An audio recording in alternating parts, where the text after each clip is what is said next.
सपा प्रमुख अखिलेश यादव के निर्देश पर आजमगढ़ जिले में संविधान मान स्तंभ स्थापित किया गया। यह आयोजन नेहरू हॉल में हुआ, जिसमें सपा के प्रमुख नेता और पदाधिकारी शामिल हुए। सपा नेताओं ने कार्यक्रम के दौरान संविधान को बचाने की शपथ ली।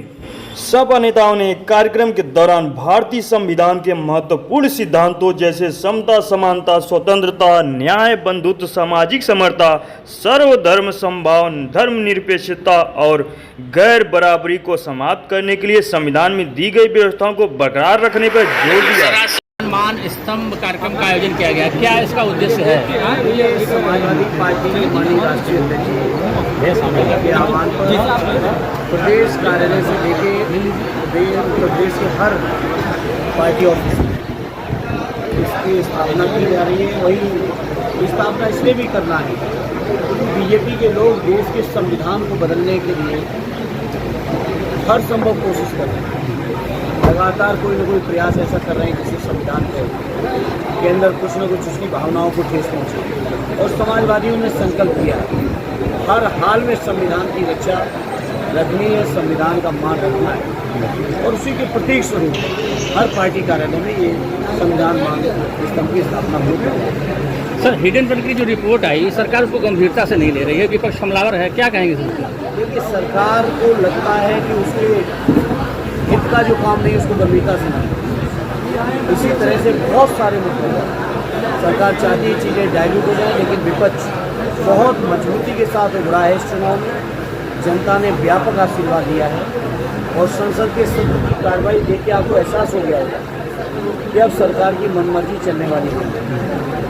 जनहित के जो मुद्दे हैं उन मुद्दों को मजबूती से विपक्ष न केवल उठा रहा है बल्कि सरकार को भी बैकफुट पे आना ही पड़ेगा। सर, वक्फ का लिए जो कानून सरकार ला रही है, अभी जेबीसी बनाई गई है, उस पर सर क्या कहना चाहेंगे? देखिए, कानून नहीं आना चाहिए और ये कानून लाके सरकार की मंशा जो हमारे मुसलमान भाइयों की जो वक्फ की ज़मीनें हैं, जो लाखों करोड़ों की कीमत है, जहाँ इतनी बड़ी कीमत है वहीं लोगों की भावनाएं जुड़ी हुई हैं उस ज़मीनों के साथ।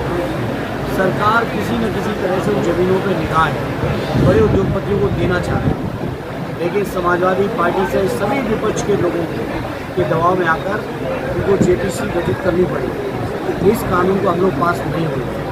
सर, इस वक्त अयोध्या के बाद कन्नौज में समाजवादी पार्टी के नेता का नाम रेप में आया है, तो क्या सरकार एक साजिश के तहत फंसाना चाह रही है क्या? नहीं, सरकार की कोशिशें तो जो है वो सामने ही है, लेकिन समाजवादी लोग इस तरह की कोई घटना में न सम्मिलित थे न है। लगातार राष्ट्रीय अध्यक्ष नार्को टेस्ट की मांग की, आपके नार्को टेस्ट करें, आपके DNA टेस्ट की मांग की, क्यों नहीं सरकार ने मांग की? तो नवाब सिंह को पार्टी कह रही हमारे कार्यकर्ता नहीं थे, तो कई सालों से नहीं। तो सर, जिस तरह से कोलकाता में घटना हुई, महिला डॉक्टर के साथ रेप के बाद हत्या कर दी गई, सर उस पर क्या? देखिए, इस तरह कई घटनाएं नहीं होनी चाहिए, कोई भी घटना हो उसकी निंदा होनी चाहिए। सर, सदन में आजमगढ़ से जुड़े जो मामले आपने रखे, उसमें कुछ सरकार ने उसमें इंटरेस्ट लिया है कि नहीं? अभी तक कोई जवाब सरकार की ओर से नहीं है। क्या क्या रखा गया था सर? लेकिन आजमगढ़ के लोगों ने जो वादा किया था चुनाव में कि बहुत मजबूती के साथ आजमगढ़ के लोगों की बात को रखने का काम, जिस जिम्मेदारी से आजमगढ़ के लोगों ने भेजा है, मैं प्रयास करूँगा अपने आजमगढ़ के सभी नेताओं के मार्गदर्शन में, यहाँ की जनता के आशीर्वाद से उनकी हर उम्मीदों को पूरा कर सकते। सर, क्या प्राथमिकता आपकी है उसमें आजमगढ़ में? लगातार हर तरह की मांग है, कोई प्राथमिकता की कोई एक सवाल नहीं है। उनकी बारे में क्या क्या नहीं कहा पिछले सांसद ने, आप हालांकि संसद के नियमानुसार हम नाम नहीं ले सकते, तो नहीं लिया था नाम। क्या कहा उन्होंने कि रेल सैंक्शन है, आप आ जाइए पता करिए। 1 रुपया सैंक्शन नहीं, इस बात को मैंने सदन में भी कहा, और अगर सैंक्शन था तो सरकार का जवाब क्यों नहीं आया? इसी तरह से बहुत सारे उन्होंने झूठ बोले। रिंग रोड के बारे में भी बोला है, उसमें भी कोई सच्चाई नहीं।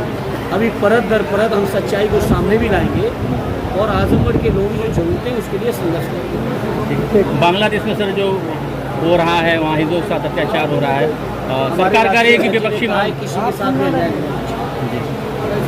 किसी के साथ में, जिसमें मुख्यमंत्री ने कहा कि इलाहाबाद के अंदर हम आतंक को मिट्टी में मिला देंगे। आज वही सदन है, हमारी एक विधायिका है श्रीमती रीमा यादव जी, उनके पति के कातिलों को, जिसको AK-47 से हत्या की गई और यही सरकार ने उन कातिलों को छोड़ दिया। और जब हम सारे लोग उस महिला के साथ उसको इंसाफ दिलाने के लिए खड़े हुए, तो ये सरकार और सरकार के मुखिया की मौजूदगी में जब हमने सवाल किया तो उनकी बोलती नहीं निकली। ये मैं कहना चाहता हूं कि ये संविधान की शपथ तो लेते हैं लेकिन संविधान पे नहीं चलते।